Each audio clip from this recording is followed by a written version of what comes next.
Today on the Marvel Cinematic Universe podcast, holy crap, Loki has ended and it could not have ended better. Good Lord, we need to talk about this. Late Night Loki is right here. Welcome to the Marvel Cinematic Universe podcast. My name is Matthew Carroll. And I'm Jeff Randall. And in our third chair, Ben Guestin with us all 6 episodes, Brian V. Klein. How you doing, buddy? I'm still trying to compose myself, but I'm doing pretty good, I think. Just waiting for my reboot of my head. I hit restart about 2 minutes ago, and it should be ready to go in a second here. So, oh, you're still running on the old HDD. Yeah. You got to get that NVMe in there, but I got the startup menu going right now, so I'm good. It's updates. It's updating. Yeah, of course, it's updating. Reset now. You need an update going. So, no, holy crap, was that just what a finale? Episode. Wow. That was an episode that will reboot your brain for sure. Jonathan Majors as an imp.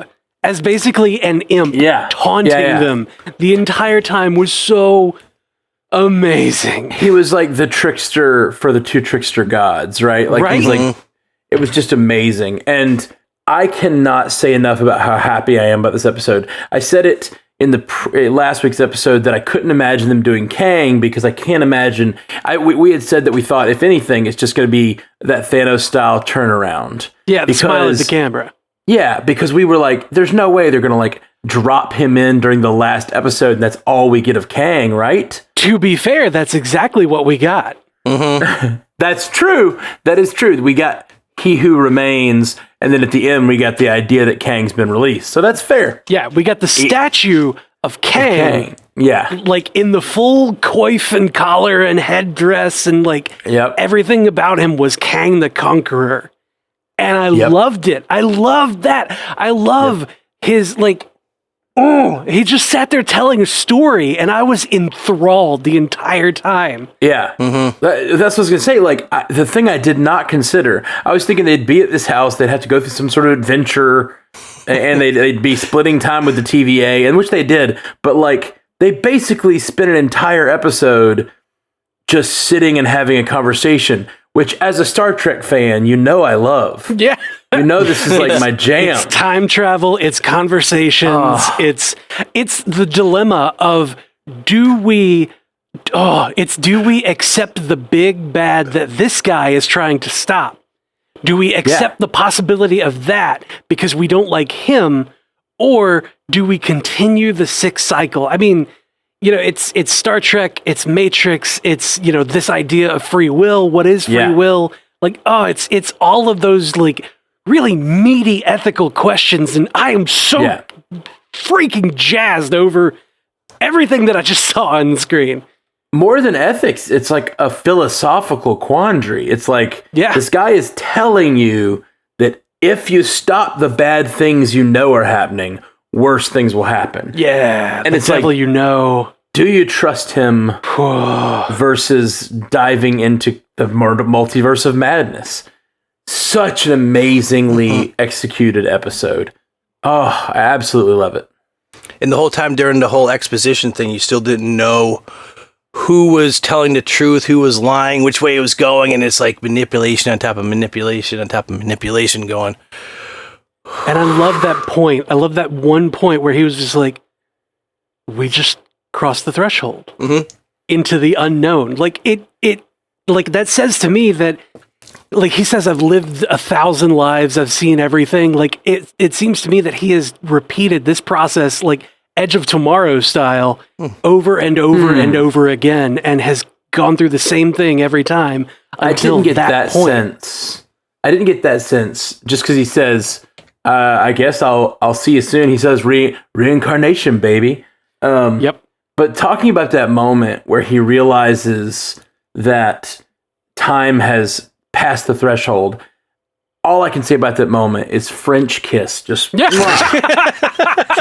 amazing. Absolutely amazing. Because that moment was not like, it was, I knew exactly what had happened before he said it. His face changed. The fear and excitement and the way the camera panned in on him, I knew that he had passed the threshold of knowledge. And then he says, we just passed the threshold. Into and like, the unknown. that amazing, like, acting on Jonathan Majors' part, where he, like, pulled off. Crushed it. Yes. Oh, I can't believe you can express that much with just a facial expression. A thing we did not know was coming, I fully understood based only on a facial expression. That's bonkers good. Yep. Oh. Like, that's... I would say that might be better than Sebastian Stan in Falcon and the Winter Soldier, when we saw all of the struggle that he was going through with breaking through the Winter Soldier programming and, like, proving that he had been broken of it. When Io was reading or was reciting the words, like, yeah, I would think it's just a totally different kind of thing. Like, he explained to me a science fiction concept with his facial expression. With his face. I was like being. There's a lot going on in that Sebastian Stan scene, but like what Jonathan Majors did there is just exposition through facial expression. I just freaking loved it. Oh. Yeah. And then from that point on, it was all new to him. And so, like, when he saw the stuff going on between Loki and Sylvie, he was just looking in the back with this, like, joy almost. Like he was us. God. Yeah. He was us in that moment where he's just like, I'm watching this for the first time and I love all of it. Yeah. Like, And for those of you who have you guys seen Lovecraft Country? Yeah. Oh, yeah. Okay. Knowing him as Tick in Lovecraft Country and knowing how very different this character was. I've been hearing, Jonathan Majors is playing Kang, and I've been thinking of Tick the whole time. This Kang was so different. And knowing that those two characters are so different, it excites me because Kang is going to be this character that we're going to see pop up in a multiverse war as different versions of himself. Yep. And man, I just can't wait to see how well Jonathan Majors pulls off different versions of himself. And like now that we know him as this imp trickster, like who is he going to be when he's the like conqueror? It's going to be a different guy. The amount of absolute breathtaking range that man has, going from Tick to this, like to He Who Remains, like that just says so much for what we're going to get in the future. Because he said an infinite number of variants of himself. Yeah. And you know what? I'm here for it. Like, I'm so here for it. And on the day that he got the nom yesterday for the best actor in a lead role in a drama Emmy for Lovecraft Country. So yeah. Oh, I didn't hear that. Well deserved. So yep, for sure. The fact that this episode drops on that day, that feels like collusion, man. That's freaking awesome. So good. Honestly, he deserves a freaking Emmy for this performance that he did in this episode. Like, I need Don Cheadle to give up his nomination in favor of this one. Yeah, that's a whole different cast, but man, that thing is just... I'm sure he'll get something for this next year, just because, like I said, the amount of time he was in it just is like, this guy just proved himself why he's worthy of being in the MCU. Yep. Yep. Absolutely killing it. Wow. And it's so great. The big implications, not implications, the big consequences of what we saw, the big going forward state of the multiverse is that we have a huge amount of branching timelines now. We have the Multiverse of Madness. The very next property that we're getting, hey, by the way, that's in 4 weeks. The very next property we're getting is What If, where we get to ask those questions of like, what if this thing went that way? They exist in this multiverse. Exactly. Absolutely. It's canon.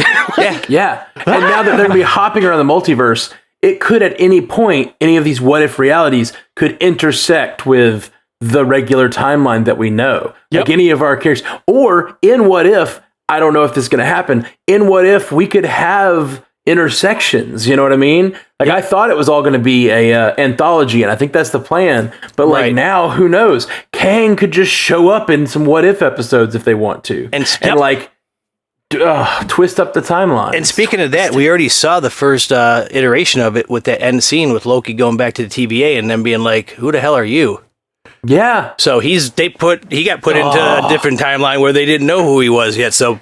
Well, but the TVA exists outside of the timeline, though. all the Do timelines. they though? Well, Yes. now maybe not now. Ever since the whole multiverse thing. So But do they though? No, they do, because they're sitting there watching the monitors. They see the branching timelines. I still think the TVA probably exists in the quantum realm, which, as we've seen, is how they travel between timelines. But either way, like it definitely seems that still, as we've known all along, the TVA exists outside and looks at the timeline as they branch. But it seems like whoever that is went somehow into the back in time of the quantum realm or the TVA or whatever it is and reset it.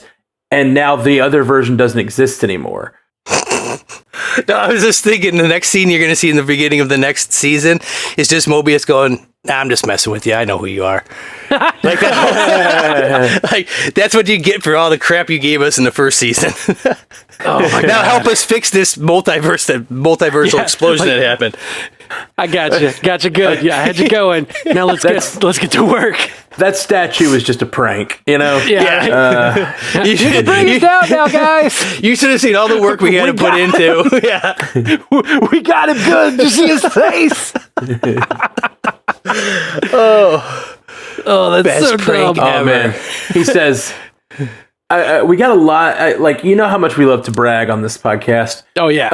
No. And we got a lot of things right in We this predicted episode. this entire episode. But we also had some whiffs. It does feel like Jonathan Majors was in a prison, but it was a prison of having to hold on to the timeline. It was And a he said prison he's of his tired. own creation. Right. He was tired and he was old. He was ready to leave. So he was trying to get them in his place. So it is sort of that concept of he's a prisoner there. Yeah. It was like Snowpiercer. But we very much, I never saw that. So don't spoil it. Yeah. I keep wanting to watch it. But It's a movie. Go watch it. I know it's just, I'm It's busy. also a good TV show, too. So It's got Chris Evans yeah. with a beard in it. That is exciting to me. But the one thing we did discuss a lot is the relationship between Sylvie and Loki and how that would play out. And how there was absolutely going to be a betrayal. I love that the one who remains made the Loki joke. He was, instead of saying Loki, Sylvie, he put down their T and he's like, Loki? Loki? So He's like, funny. 2 sugars. Like, yes. what? See, that's another thing that says to me that he has been through this particular scenario, you know, thousands of times before, potentially in an Edge of Tomorrow style thing, where like Possibly. he keeps going, you know, keeps going through it, reset, keeps going through it, reset. And now that she's just killed him, like what do, Matt? There are no words. What do? You bring up the Matrix is a really great salient point. Like, this is very much the scene from the Matrix. Oh, it's the except architect. Instead of Neo standing there, it's 2 Neos, and they have to like fight over the decision to be made. Yeah. But we definitely called the idea that they'd be on separate sides, and Sylvie and Loki would have to fight it out, or one would betray the other. Yep. We did not have the reasoning because we didn't know what the gambit would be. God. Man, the gambit. He's like, when he just says, that's the gambit, it's just like, that's so... Did you expect a card to come flying I was going to say there was going to be something like that. You're going to see a staff or a card come flying in, like, not this way. Not Not like this. Not like this. I did joke right before we saw him. I was like, it's going to be Wolverine as a joke. You did. And what if it had been Gambit? It was Gambit all along. It was Gambit all along. If Gambit's the first mutant we see, there's going to be a lot of people mad, I think. He's not always everyone's favorite guy, but maybe that's the way they get you. Especially after that movie. Oh, yeah. What movie? A movie that doesn't exist? Okay, anyway. Nope. Yeah, back to Loki. So what else stood out to you guys in this finale? I just thought Casey, music. man. We didn't see Casey. I guess he wasn't as big of he served his point, but I heard one YouTuber point out that he was KC, or phonetically KC, Kang the Conqueror. They were calling that he might be a Loki, Kang the Conqueror variant. Nah, that sounds dumb. That sounds dumb. No, but like what Jeff was about to say, man, the whole music and his whole score, man. Oh my lord. Yeah. My Atlanta. That was just... It sets a tone. It does. Oh my! It felt like a horror movie. Mm-hmm. It felt like we had those old Lovecraft Country vibes. It felt like a horror movie going into this citadel where we just didn't know what to expect. And then when Miss Minutes popped up and she's like, "Hey y'all," and we're like, "Ah!" Like all of us fell over our chairs. That scared the crowd. I let out a little. Oh, jeez! Yeah. Because they did, and not only that, it was like the whole screen popped up and it's this giant Miss Minutes. Yeah, hey, I was like, "We're dead. We're screwed. Tara Strong has killed us all." Which, by the way, she ended up talking about Miss Minutes, man. That ends up being a little more of an important character than we assumed she was going to be. Oh, yeah. You know? Oh, my God. She knew it the whole time. Miss Minutes all along. She calls him He Who Remains. Mm-hmm. And then, like, his reaction to hearing that is, "Oh, she still calls me that?" Like, do what?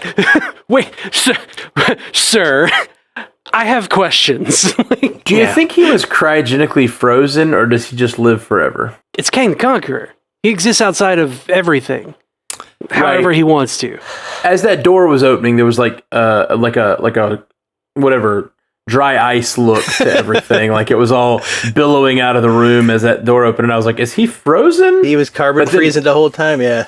Yeah, he just like he's sitting there on that couch looking just badass and like the purple and green, like yep. Welcome. So good. I loved his outfit and how much it absolutely was such a perfect callback to just like completely disheveled Kang. When if you remember, Matt, in the Young Avengers comic when he goes to young Nathaniel Richards.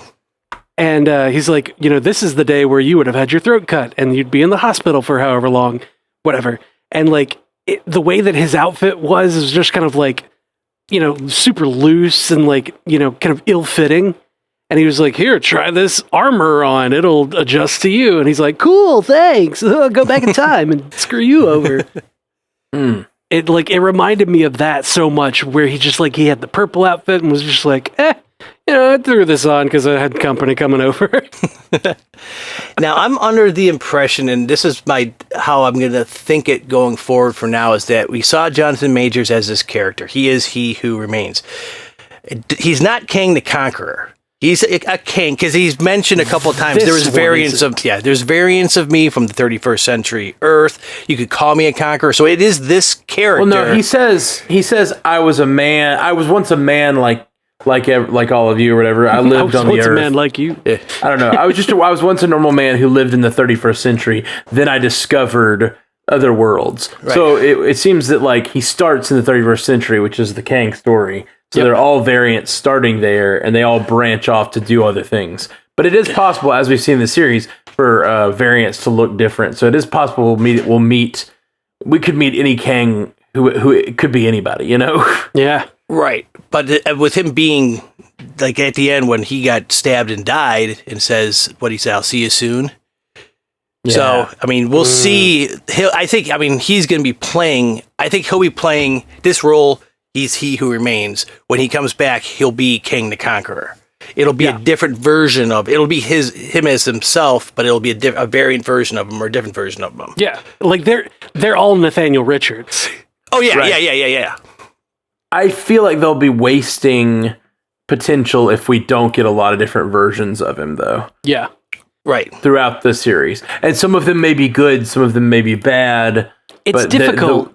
The one from Ant-Man and Quantumania or whatever is supposed to be Kang the Conqueror. Right. Yeah. And if they would, I hope they have one of them be his variant be the comic book version of him.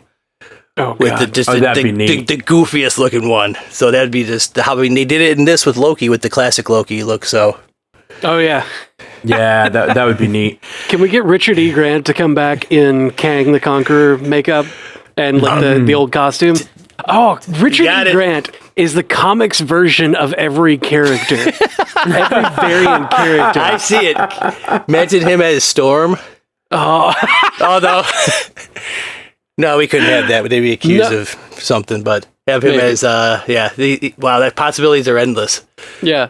Richard E. Grant is the new Bill Murray. He's going to be in everything. He's the one-man show. Playing all the characters. All the characters. All right. Well, I feel like we're going to need to shut it down here pretty quick. So thank you guys for joining us. Any last thoughts before we shut it down? Late Night Loki? I can't think much right now outside of it's still just wow. Yeah. I'm totally wowed by this episode. Do we know? Did Ravonna die? No, she jumped. No, she just left. Yeah. Okay. Miss Minutes gave her downloaded something and said, "Here you go," and she just left. And so who knows where she is? Different. Yeah, she said that she was going to go find some free will. Oh yeah. Oh. And then right about that time in the episode, the timeline started branching. I actually thought for a while that like the two Lokis would decide not to kill him, and then like Ravonna would show up and kill him. Ooh. Or something like that. She'd show up and try to prune him. Like, where does he go? Yeah, just sends him to the void. Yeah. He goes to the outside. He goes outside his house. What are you doing? So many questions. Yeah. So many questions.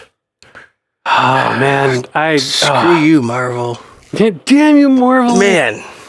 I can't wait. I cannot wait to see what happens next. And What If is only 4 weeks away. 4. Mm-hmm. That's crazy.